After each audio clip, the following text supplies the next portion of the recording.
Hi friends, welcome back to my channel to be an expert in English.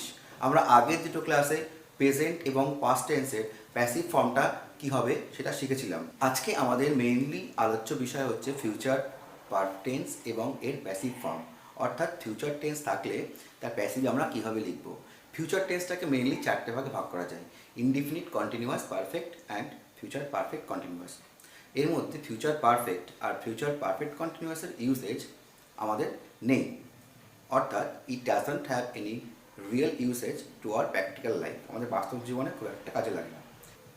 যেহেতু আমি আগের দুটো ক্লাসে প্রেজেন্ট এবং পাস্ট নিয়ে ফুল ডিসকাস করেছি, ঠিক তেমন আজকে আমি ফিউচার ইনডিফিনিট এবং ফিউচার কন্টিনিউয়াস এই দুটো টেন্স নিয়ে আলোচনা করব, যেটা আমাদের খুবই দরকার শিখতে গেলে এবং জানতে গেলে।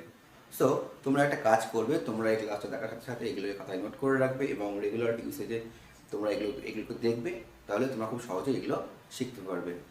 So let's start of today's class about future tense and its passive form.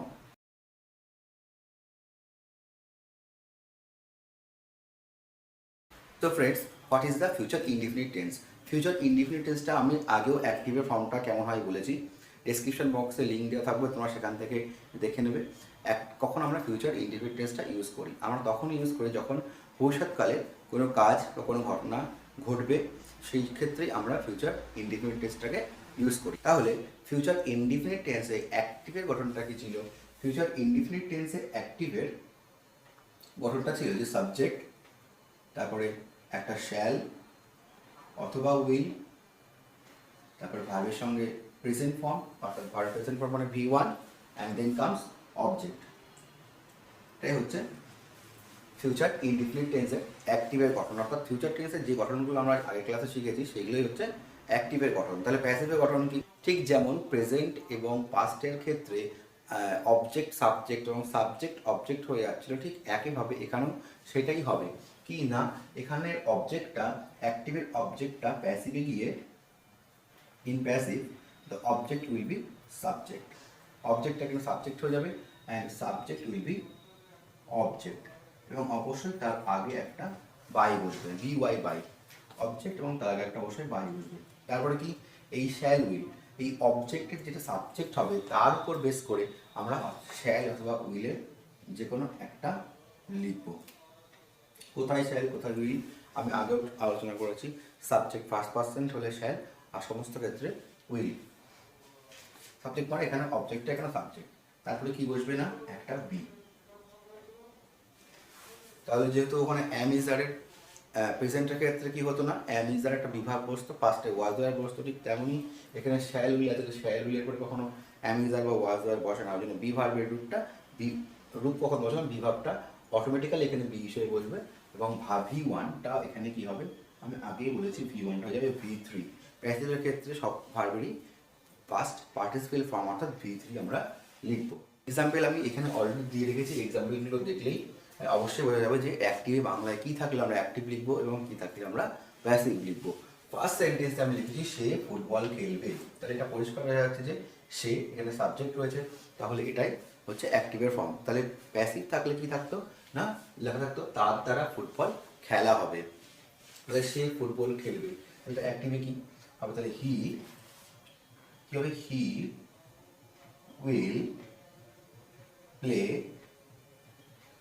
Football, এটাই হবে যে হি উইল প্লে ফুটবল, সে ফুটবল খেলবে। তাহলে এটা প্যাসিভ করতে হলে আমরা কি লিখবো, অবজেক্ট বিকাম সাবজেক্ট। একটা জিনিস মনে রাখতে হবে যে সেন্টেন্সে, আমি আগেও বলেছি, যে সেন্টেন্সে অবজেক্ট থাকবে না সেই সেন্টেন্সে কখনোই passive form is not possible. তাহলে এখানে কি থাকতো, সে খেলে বা সে খেলবে, হি উইল প্লে। যদি ফুটবল না থাকতো তাহলে কিন্তু প্যাসিভটা হতো না। হি উইল প্লে ফুটবল, এই হি উইল প্লে ফুটবল এই সেন্টেন্সে ফুটবল এখানে হচ্ছে অবজেক্ট, তাহলে অবজেক্ট বিকাম সাবজেক্ট হিয়ার। তাহলে ফুটবলটা আমরা সাবজেক্ট লিখবো, ফুটবল FOOTBALL, তাহলে ফুটবল হ্যাজ বিকাম সাবজেক্ট, অবজেক্টটা এখানে সাবজেক্ট হয়ে গেল। ফুটবল এখানে থার্ড পার্সন, ফার্স্ট পার্সন নয়, তাই এখানে উইল বসবে। কিন্তু এখন শ্যাল উইলের সেরকম পার্থক্য নেই, অনেকে শ্যালো লিখে, that is not a problem. তো ফুটবল উইল, তারপরে কি হবে, একটা বি বলবে, football will be play past participle form is played. Played, এবার একটা বাই আসবে, by, and he will be here, him. হিটা হয়ে যাবে কি, হিমটা হচ্ছে অবজেক্টিভ ফর্ম। আমি আগেও শিখিয়েছি ডেসক্রিপশন বক্সে প্রত্যেকটা সাবজেক্টের কি অবজেক্ট হবে সেটা দেওয়া থাকবে, you will look from there. তারপরে কি আছে না, তাহলে এটা কি হলো, হি উইল প্লে ফুটবল, সে ফুটবল খেলবে, and passive form is football will be played by him. আর বাংলায় লিখলে তাহলে এটা কি বলা হবে না, ফুটবল তার দ্বারা খেলা হবে। তাহলে পরের সেন্টেন্সে কি বলছে না, পরের সেন্টেন্সে বলছে তাহারা একটি গাড়ি কিনবে, তারা একটা গাড়ি কিনবে। তাহলে কারণ অবশ্যই ফিউচার ইনডিফিনিট টেন্স, যে তারা একটা গাড়ি কিনবে। তাহলে তাহারা হচ্ছে দে থার্ড পার্সন, তাহলে অবশ্যই এখানে উইল বসবে, দে উইল বাই এ কার। তাহলে এটা একটু প্যাসিভ করলে কি হবে, কারটা এখানে অবজেক্ট, তাহলে object become subject, a car will, তারপরে বি বসবে, উইল বি, বাই হচ্ছে বাই বট, ভার্বের past participle form, by bought. A car will be bought by, হবে, তারপরে they will be then, objective দেটাও কি হয়ে যায়, দে। তাহলে এটাকে যদি বাংলায় বলা হয় তাহলে কি হবে না, তাদের দ্বারা একটি গাড়ি কেনা হবে, তাদের দ্বারা একটি গাড়ি কেনা হবে। এবার কি আছে, তুমি ছাত্রদের পড়াবে, তাহলে এর অ্যাক্টিভ ফর্মটা কি হবে, you will teach the students, তুমি ছাত্রদের পড়াবে, you will teach the students. তাহলে এখানে স্টুডেন্টস কি আছে না, অবজেক্ট, তাহলে অবজেক্ট বিকাম সাবজেক্ট, স্টুডেন্টস মানে ছাত্র। আর একটাও হয়, সেটা হচ্ছে কি না, পিপল, PUPIL, পিপল মানে ছাত্র, প্লুরাল ফর্ম হচ্ছে পিপলস। আর don't confuse with the people, PPOPL, people মানে হচ্ছে মানুষ, আর পিপল মানে কিন্তু ছাত্র, সেখান থেকে পিপলস মানে স্টুডেন্টস। তাহলে এখানেও হচ্ছে স্টুডেন্টস অর পিপলস। তাহলে the students or pupils will be, teacher হচ্ছে পাস্ট পার্টিসিপল ফর্ম হচ্ছে taught, teach taught, TOUGHT, teach taught. The students will be taught by you এর past participle, you এর objective form UE হয়। So friends, আমরা কখন বুঝবো যে এটা ফিউচার কন্টিনিউয়াস টেন্স, যখন আমরা দেখবো যে ভবিষ্যৎকালের কোনো কাজ চলতে থাকবে এমন বোঝাবে। ভবিষ্যৎকালে অর্থাৎ ফিউচারে কোনো কাজ চলতে থাকবে এমন বোঝাবে, তখনই আমরা বুঝবো এটা ফিউচার কন্টিনিউয়াস টেন্স। তাহলে ফিউচার কন্টিনিউয়াস টেন্সের অ্যাক্টিভ গঠনটা কি ছিল, আমরা আরেকবার দেখে নিই। অ্যাক্টিভ গঠনটা ছিল এমন, সাবজেক্ট প্লাস শ্যাল অথবা উইল, সাথে বি, তারপরে কি ছিল, ভার্বের সঙ্গে আইএনজি, তারপর হচ্ছে object. This is the form of future continuous tense in the active form, অর্থাৎ টেন্সে যেটা আমরা শিখেছিলাম। তাহলে এর প্যাসিভ করলে আমরা কি লিখবো, তো এই প্যাসিভের গঠনটা হবে same process, object becomes subject, অবজেক্টটা সাবজেক্ট হয়ে যাবে, দেন কামস শ্যাল অথবা উইলের যে কোনো একটা, তেমন ঠিক তেমন অ্যাজ ইউজুয়াল শ্যাল অথবা উইল এখানে বসে যাবে, তারপরে বিটা ঠিক তেমন বিও বসে যাবে।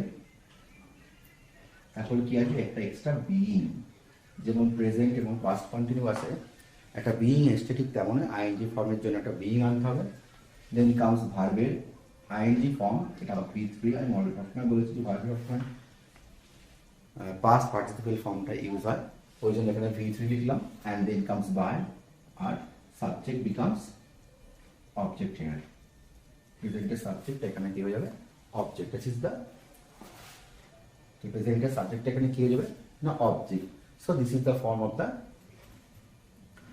ফিউচার কন্টিনিউয়াস টেন্সের প্যাসিভ ফর্ম। তাহলে কি হলো না, অবজেক্ট বিকাম সাবজেক্ট, তারপর অ্যান্ড সাবজেক্ট বিকামস অবজেক্ট, একটা বাই বসলো এবং ভার্বের অলওয়েজ V3 ফর্ম বসবে, আর শ্যাল উইলের সাবজেক্ট এবার বেস করে শ্যাল অথবা উইল, তারপরে বি বসবে, আর ভার্বের সঙ্গে আইএনজির জন্য একটা বিইং আনবো, যেমন আমরা প্রেজেন্ট এবং পাস্টে এনেছিলাম। তাহলে আমরা এবার এক্সাম্পল দিলেই আমরা সহজেই বুঝতে পারবো কোনটা ফিউচার কন্টিনিউয়াস টেন্স এবং তার অ্যাক্টিভ এবং প্যাসিভের গঠন। সো প্রথমেই আমি এক্সাম্পলটা সেমই রেখেছি, শুধু পাল্টে দিয়েছি টেন্স অনুযায়ী। সে ফুটবল, তাহলে ওখানে ছিল খেলা হবে, এখানে কি হবে না, খেলতে থাকবে। ফিউচারে কোনো কিছু চলবে বোঝাচ্ছে, তাহলে কি বোঝাচ্ছে না, ফিউচারে কোনো কিছু চলবে। সে ফুটবল খেলতে থাকবে, তাহলে কি হবে, হি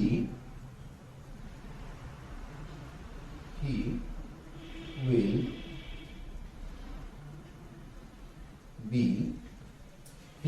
বি প্লেইং ফুটবল। তাহলে এটাকে যদি আমি প্যাসিভ করতে চাই তাহলে কি লিখবো, অবজেক্ট বিকাম সাবজেক্ট, তাহলে ফুটবল দেন কামস উইলটা এখানে বসবে, বিটা বি বসে যাবে এবং কি আসবে না, আইএনজি জন্য একটা being, will be being but played V3 form, তাহলে প্লেড বাই, এবার হিয়ার হচ্ছে হিম, তাহলে football will be being played by him. তাহলে বাংলায় বললে কি হবে না, ফুটবল তার দ্বারা খেলা হতে থাকবে। তারপরে কি আসছে, যে আমি চিঠি লিখতে থাকবো, এখানেও পরিষ্কার বোঝা যাচ্ছে যে সে লিখতে থাকবে, অর্থাৎ ফিউচারে এটা কোনো কিছু এটা কন্টিনিউ করছে। তাহলে আই শ্যাল, যেহেতু আই ফার্স্ট পার্সন তাই শ্যাল লিখলাম, I shall be writing a letter, আমি চিঠিটি লিখতে থাকবো। তাহলে প্যাসিভ লিখলে কি হবে, a letter, object become subject, letter, তাহলে এর উপর বেস করে শ্যাল অথবা উইল বলবে, তাহলে থার্ড পার্সন, সেক্ষেত্রে আমরা এখানে উইল লিখলাম, উইল বি, রাইটের কি হবে না, কোনো একটা আমরা বিইং আনবো, তাহলে লেটার উইল বি বা বিইং, আইনের জন্য একটা বিইং আনবো, বিইং বা রাইটের পাস্ট পার্টিসিপল ফর্ম হচ্ছে write, wrote, written, then by me, তাহলে আইটা হচ্ছে অবজেক্টের ক্ষেত্রে কি হবে মি, তাহলে একটা বাই বসবে, সেই same subject, a letter shall be being, will be being, ভার্বের V3 form write, wrote, written by me. তারপরে কি আছে, তুমি ছাত্রদের পড়াতে থাকবে, তাহলে এখানে কি হবে, ইউ, এখানে বোঝা যাচ্ছে যে সে পড়াতে থাকবে, অর্থাৎ কাজটা কি হচ্ছে, কন্টিনিউ করছে ফিউচার টেন্সে। তাহলে ইউ উইল, সেকেন্ড, তাহলে কি হচ্ছে সেকেন্ড পার্সন, তাই আমি লিখলাম will, you will be teaching the students, তাহলে এটা প্যাসিভ করলে কি লিখবো, the students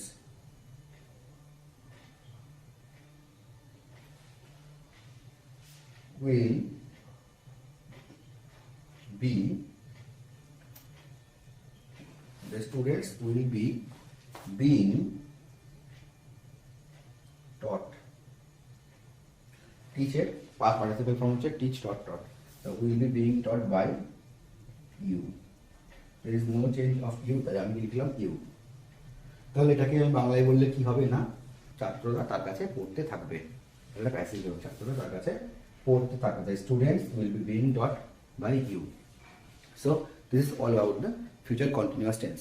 future perfect tense খুব রেয়ার ইউজ হয়, তাই future perfect tenseটা আমি বলে দিচ্ছি, and perfect continuous tense there is no usage। So friends, future perfect tense এর খুব একটা ইউসেজ নেই, তাও আমি ছোট করে future perfect tenseটা বলে দিচ্ছি। কখন আমরা লিখবো future perfect tense, যখন ভবিষ্যৎকালে কোনো কাজ হয়ে থাকবে এমন বোঝাবে, যেমন কি আমি দুটো এক্সাম্পল দিয়েছি, সে ফুটবল খেলে থাকবে, আমি চিঠি লিখে থাকবো, কোনো কিছু হয়ে যাবে ফিউচার টেন্সে এমন বোঝাবে, তেমন হলেই আমরা কি লিখবো, future perfect tense. Future perfect টেন্সের সঙ্গে আরেকটা জিনিস যোগ করা আছে বিফোর এবং আফটার দিয়ে, সেটা হচ্ছে সিম্পল প্রেজেন্ট বা প্রেজেন্ট ইনডিফিনিট টেন্স। তো সেই পার্টটা আমি এখানে বাদ দিয়েই করেছি। ফিউচার পারফেক্ট টেন্স বলতে মেইনলি যেটা আমি এখানে দেখাবো সেটাকেই বোঝায়, এবং আফটার এবং বিফোর দিয়ে কীভাবে লিখতে হয় এটা আমি পাস্ট পারফেক্টে দেখিয়েছি, এবং সেই ভিডিওটার লিঙ্ক দেওয়া থাকবে ডিসক্রিপশন বক্সে, তোমরা সেখান থেকে দেখে নিলে কীভাবে ওটা যোগ করতে হয় বুঝে যাবে। আর তাছাড়া বাস্তবের ইউসেজ খুবই কম, কিন্তু জানতে হবে, এই জন্য আমি এটা দেখিয়ে দিচ্ছি। সো তাহলে কী বললাম যে ফিউচার পারফেক্ট টেন্সে যদি কোনো কাজ হয়ে গিয়ে থাকবে এমন বোঝায়, তাহলে ফিউচার পারফেক্ট টেন্সটি হয়। তাহলে এর অ্যাক্টিভে গঠনটা কেমন, এর অ্যাক্টিভে গঠনটা হচ্ছে সাবজেক্ট, দেন শ্যাল অথবা উইল। যারা আগের ক্লাসগুলো দেখবে তারা খুব সহজেই বুঝতে পারবে গঠনটা। কারণ তোমাদের একটা আইডিয়া হয়ে গেছে পারফেক্টের কেমন হয়। তারপরে এখানে অবশ্যই একটা হ্যাভ আসবে, কিন্তু কোনো হ্যাজ আসবে না, কারণ সাবজেক্টের পরে শ্যাল উইল, এবং শ্যাল এবং উইল এইরকম মডেল থাকলে কখনোই হ্যাভ আসে না, সবসময় হ্যাভই আসে। দেন কামস V3, তারপরে কি হবে অবজেক্ট। এবার যদি এর প্যাসিভের ফর্মটা আমি লিখি তাহলে কি হবে, একদমই ইজি। এখানে অবজেক্ট বিকামস সাবজেক্ট, অবজেক্ট এখানে সাবজেক্ট হয়ে যাবে। তারপরে এর উপর বেস করে, এই অবজেক্টের উপর বেস করে, অর্থাৎ এখানে সাবজেক্ট শ্যাল অথবা উইল আমরা লিখবো। তারপরে এখানে হ্যাভটা হ্যাভই লিখবো। এবার হ্যাভে প্রেজেন্ট পারফেক্ট এবং পাস্ট পারফেক্ট টেন্সে আমরা হ্যাভের পরে কি লিখেছিলাম, বি, তাহলে এখানে একটা বি আনবো।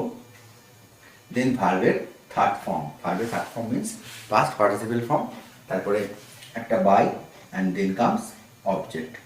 অবজেক্ট মানে এই সাবজেক্ট এখানে গিয়ে হবে অবজেক্ট। তাহলে ঘটনাটা কি, অবজেক্ট বিকাম সাবজেক্ট, এবার শ্যাল অথবা উইলের একটা, দেন কামস হ্যাভ, তারপরে বিন V3 বাই অবজেক্ট।